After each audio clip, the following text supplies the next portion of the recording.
Bienvenido estudiante reniano a esta nueva clase invertida del curso que prefieres, el curso de Geometría, hoy con el tema Clasificación de triángulos, dirigidos para alumnos de primer grado de educación secundaria. Vamos allá. Clasificación de triángulos de acuerdo a la medida de sus ángulos interiores. La primera clasificación sería obviamente observando los ángulos. El triángulo acutángulo es aquel triángulo, obviamente, donde todos sus ángulos internos van a ser agudos, de ahí viene su nombre, agudo, acutángulo. Entonces, si son agudos, sabemos que tienen que ser mayores que 0 grados, pero menores que 90 grados, ¿ok? A eso se le llama acutángulo. Advertencia, eso no quiere decir que los lados vayan a ser iguales o diferentes, solamente estamos fijándonos en que los ángulos únicamente son ¿qué cosa? Son agudos, menores que 90 grados, pero mayores que 0 grados. También está el triángulo obtusángulo. ¿De dónde viene su nombre? Bueno, es aquel triángulo que posee un ángulo obtuso. ¿Cuál es el ángulo obtuso? El ángulo obtuso es aquel, obviamente, que mide más de 90, pero menos que 180. Y de ahí viene su nombre, pues. Porque si tiene un ángulo obtuso, entonces se va a llamar triángulo obtusángulo. Y en este caso, esa figura es muy pero muy conocida. Ahí está. Tampoco sus lados no tienen nada que ver en las distancias, solamente nos estamos fijando en los ángulos. El triángulo rectángulo es aquel triángulo que tiene un ángulo de 90 grados, es decir, tiene un ángulo recto. De ahí viene su nombre, rectángulo, triángulo rectángulo. Ese ángulo que obviamente se coloca con un cuadradito, obviamente es el que mide 90 grados.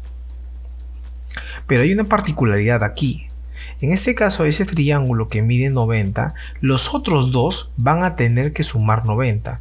¿Por qué, profesor? Porque acuérdate que la propiedad fundamental del triángulo, ¿cuál es? Que la suma de los ángulos internos siempre va a ser 180.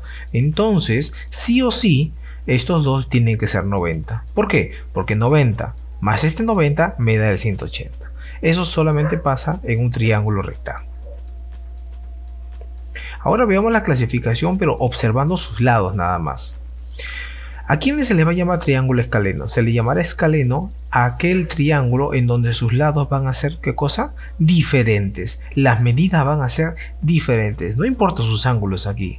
Las medidas de los lados van a ser diferentes. Y si son los tres diferentes, se va a llamar simplemente escaleno. Ahora, si dos de ellos, o sea, dos lados, son iguales en medida, es decir, son congruentes dos lados, se le va a llamar isósceles. Con tilde en la O, no te olvides, isósceles. Pero, da la casualidad aquí también que si esos dos lados son iguales, esos dos ángulos que están obviamente en la base también son iguales. Esa particularidad le corresponde al isósceles. Hay que tener mucho cuidado con eso. Y por último, el triángulo equilátero. Justamente su nombre lo dice, equilátero. X significa igual, látero lados. Los lados son iguales, los tres lados miden lo mismo, los tres lados son congruentes. A ese se le llama equilátero. Una particularidad de él específicamente es que ya sabemos cuánto valen sus ángulos. En cualquier triángulo equilátero, sus ángulos siempre son ¿cuánto? 60 grados.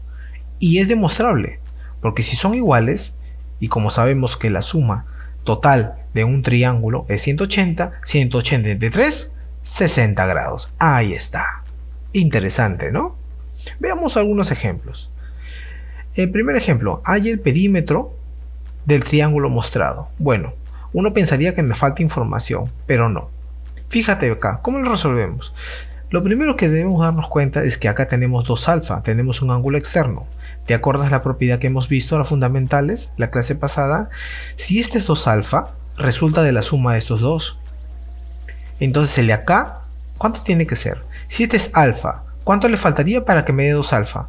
Profesor, tiene que ser alfa. Claro, alfa más alfa, 2 alfa. Obviamente, entonces la medida del ABC, este de aquí, tiene que ser alfa.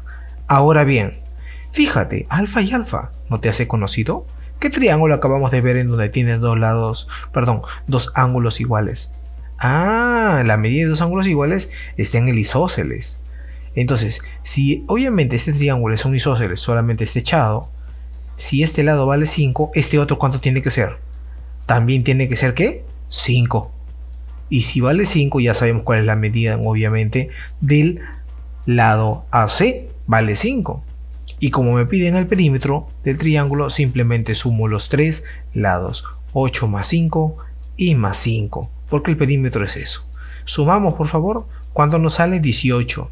¿18 qué, profesor? No hay dato. Bueno, 18 unidades. Cuando no hay alguna información, se le coloca unidades. Listo. Sencillo el problema.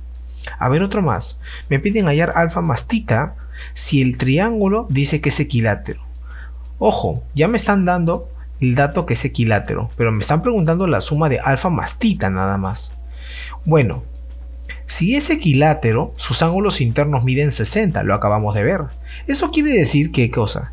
Quiere decir que alfa vale 60 y 2 tita vale 60. Profesor, pero si 2 tita vale 60, entonces tita tiene que ser 30, porque 2 por 30 es 60, obvio. Pero ya tenemos la información, ya tenemos la respuesta, ¿no? Porque alfa vale 60 y tita vale 30. Entonces la suma simplemente sería 60 más 30, porque eso me están pidiendo. Y alfa más tita sería 90. Respuesta a nuestro problema. Muy sencillo aplicando la clasificación de los triángulos. Muchísimas gracias por su atención. Nos vemos en clase. Gracias.